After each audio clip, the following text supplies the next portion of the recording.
ಈಗಲೂ ನಿಂಗೆ ನನ್ನ ಮೇಲೆ ಕೋಪನಾ? ನಿನ್ನ ಮೇಲೆ ಕೋಪ ಯಾಕಣ್ಣ ಮಾಡ್ಕೊಳ್ಳಿ, ಎಲ್ಲಿ ಸತ್ಯ ಹೇಳ್ಬಿಡ್ತೀಯೋ ಅನ್ನೋ ಭಯ ಅಷ್ಟೇ. ಪರಿಸ್ಥಿತಿ ಕೈ ಮೀರಿ ಹೋಗ್ತಾ ಇದೆ ಪುಟಿ. ಮುಂದೆ ಏನು ನಡೆಯುತ್ತೋ ಅಂತ ತುಂಬ ಭಯ ಆಗ್ತಾ ಇದೆ ಅಮ್ಮ. ಮಾಡಿರೋ ತಪ್ಪನ್ನ ಮರೆಯೋಕ್ಕಾಗದೆ ಒಳಗೊಳಗೆ ತುಂಬ ಹಿಂಸೆ ಆಗ್ತಾ ಇದೆ ಪುಟಿ.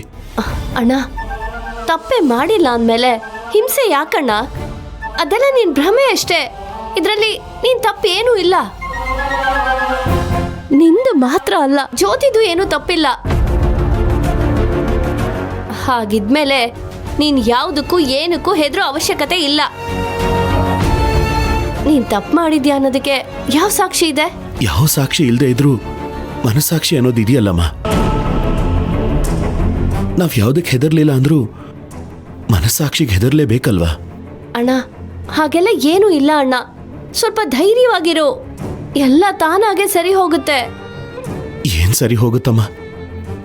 ಪಾಪ ಆ ಶ್ರೀರಾಮ್ ತಾಯಿ ನೋಡಿದ್ರೆ ನನಗೆಷ್ಟು ಸಂಕಟ ಆಗುತ್ತೆ ಗೊತ್ತಾ? ಪಾಪ ಅವ್ರು ಇನ್ನೂ ಎಷ್ಟು ದಿನ ಅಂತ ಕಾಣದೇ ಇರೋ ಮಗನ್ನ ಹುಡುಕ್ತಾ ಇರ್ತಾರೆ ಹೇಳು. ರಾಮಿನ್ ಯಾವತ್ತೂ ಸಿಗಲ್ಲ ಅಂತ ನನಗೆ ಸತ್ಯ ಗೊತ್ತಿದ್ರು ಆ ಸತ್ಯ ಅವ್ರ ಹತ್ರ ಹೇಳೋಕ್ಕಾಗದೆ ಒದ್ದಾಡ್ತಾ ಇದ್ದೀನಮ್ಮ. ಅವ್ರ ಮಗ ಇಲ್ದೆ ಪಾಪ ಆ ತಾಯಿ ಹೇಗೆ ಜೀವನ ನಡೆಸ್ತಾರೆ ಹೇಳು? ನನ್ನ ಮನಸ್ಸಲ್ಲಿ ಇಂಥ ಸಾವಿರಾರು ಪ್ರಶ್ನೆಗಳು ನನ್ನನ್ನು ಕ್ಷಣ ಕ್ಷಣ ಚುಚ್ಚಿ ಚುಚ್ಚಿ ಸಾಯಿಸ್ತಾ ಇದೆ ಪುಟಿ. ಈ ನನ್ನ ಪ್ರಶ್ನೆಗಳಿಗೆಲ್ಲ ಯಾರು ಉತ್ತರ ಕೊಡ್ತಾರೆ ಹೇಳು? ಎಲ್ಲ ಪ್ರಶ್ನೆಗಳಿಗೂ ಕಾಲ ಉತ್ತರ ಕೊಡುತ್ತೆ ಅಣ್ಣ. ಅದೇನು ಉತ್ತರ ಕೊಡುತ್ತೋ ಏನೋ. ಒಟ್ನಲ್ಲಿ ಹೂತಿಟ್ಟಿರೋ ಸತ್ಯ ಆಚೆ ಬರೋ ಅಷ್ಟರಲ್ಲಿ ಎಲ್ಲ ಪ್ರಶ್ನೆಗೂ ಉತ್ತರ ಸಿಕ್ಕಿದ್ರೆ ಒಳ್ಳೇದು.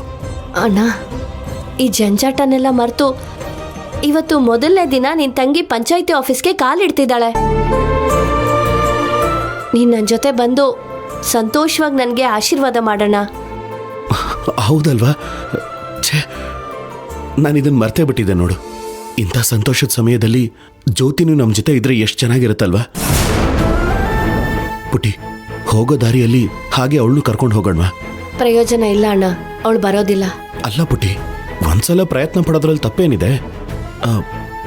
ಈ ನೆಪದಲ್ಲಾದ್ರೂ ಅವಳನ್ನು ಮಾತಾಡಿಸಿ ಅವಳ ಮನಸ್ಸನ್ನು ಬದಲಾಯಿಸ್ಬೋದಲ್ವಾ? ಆ ಪ್ರಯತ್ನ ನಾನು ಯಾವಾಗಲೂ ಪಟ್ಟು ಸೋತೋದೆ.